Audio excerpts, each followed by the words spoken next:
What do you mean, never heard of it? Where have you been this last decade? That human landmark has been the talk in the entire galaxy. No. Don't tell me, I know where you've been. Still stuck to your hologames and sensorial reality, huh? And what made you decide to come here with us common beings? I don't believe you. Your species is well known for its low nutrient requirements, so you being out to get food does not make sense. I guess that is a good reason. Yes, that is what it's called. Incredible, really. The humans succeeded. Maybe even impossible. Of course, impossible. No species ever tried, justly so because of its sheer size. It would abysmally tax any species, be it economically, industrially, or individually. Yes, I agree that as a quadruped it would have been tougher for my species, but that's not the point. The point is, they did it. That's the question, isn't it? Why did they? Let me rephrase that a little. How did they? Though I may have the answers to both, the how is much more interesting. You see, most humans that are in positions of power are a rational kind. Surely if they crunched the numbers and saw the monstrous cost of this endeavour, they'd think it over. Turns out they did. But they were not dissuaded. No. They were even more convinced. Sorry I shouted in your ear, friend. These humans infuriate me every time they do something unprecedented. And for all the stupid reasons of that. Now, where was I? Yes. Humans green-lighted their program. The Herculean Project, they called it. What a fitting name. Oh, yes. If you don't know human theology, you won't know. They told me that qualificative is derived from the name of one of their first civilization's heroes. Apparently their god gave this hero 12 impossible tasks, and he succeeded them all. But by one of their gods, it's not why humans made that monolith. Let's go back to the how. You know what a monolith is, right? About half right. A monolith is a whole piece of rock, yes, but massive, made of only one material, be it natural or chiseled, or poured. Simple concrete is considered a monolith for whatever reason. So the humans scoured their systems for the perfect body and the perfect canvas. Millions of scouts surveyed and probed ships, analysed their systems, rocky satellites, be it registered or not. For a little over 2 years they catalogued, sorted and noted, until they cleared one rocky satellite. Not the biggest of all their systems, but up there.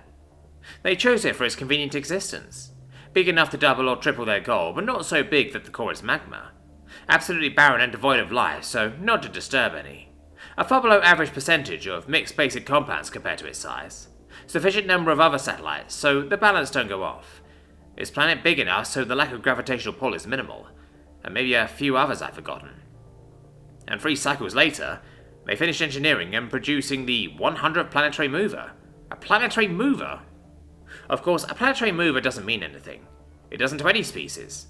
That's because a planetary mover is only powerful enough to knock said planet over to a neighbouring orbit. No engine is powerful enough, and the FTL one would need to be an eighth of the size of the planet. Their solution? They wedged their 100 specifically engineered planetary movers into that satellite in such a way to add like ship thrusters. I'm telling you. If one's not enough, humans will keep putting on more until it works. That's how they push the satellite out of the planet's gravity well, then out of the system. Damn, I'm starting to get a headache thinking about all that human madness.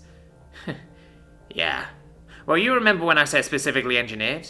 Well, not only did they link them together for a cleaner network, but they built in superluminal drives in each of them. With the total mass distributed between every drive, the humans proceeded to warp to their chosen system. Don't be impressed, it was a slow superluminal travel. For the distance they had to go, it would normally take more or less 3 standard days for any regular ship. Of course not. Not anywhere near that time. With the total mass of their improvised craft in the archaic superluminal drives network, the humans arrived about 8 standard months later.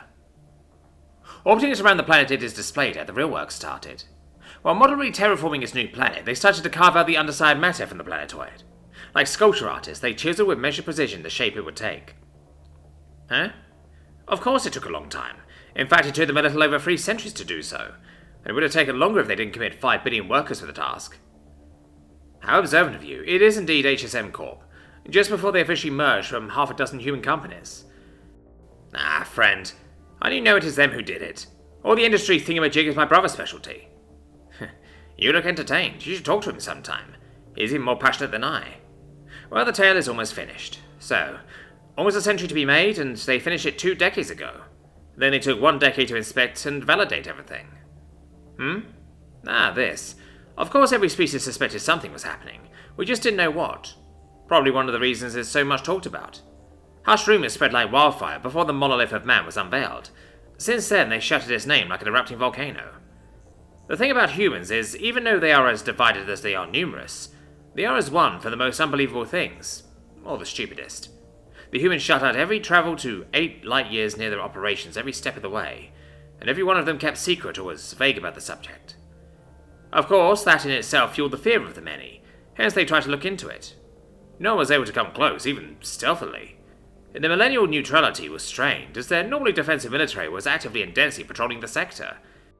The only indication was the blockade and the vague answers, most of them being variations of "You'll see" or "The Herculean Project." Well, of course they gave that title away. Nobody knew what it meant, and so when their military withdrew, the humans announced the sector open for travel, and all the galaxy rushed to see the subject of their curiosity. The madness of a species, the achievement of humanity, the monolith of man. Ah, good times. Well, I need to go now. My mate will worry if I come any later. Did I forget something? Oh, that. Yes, of course. You still don't know why they did it. Well, I asked them myself. And you know what they said? Just to break a record.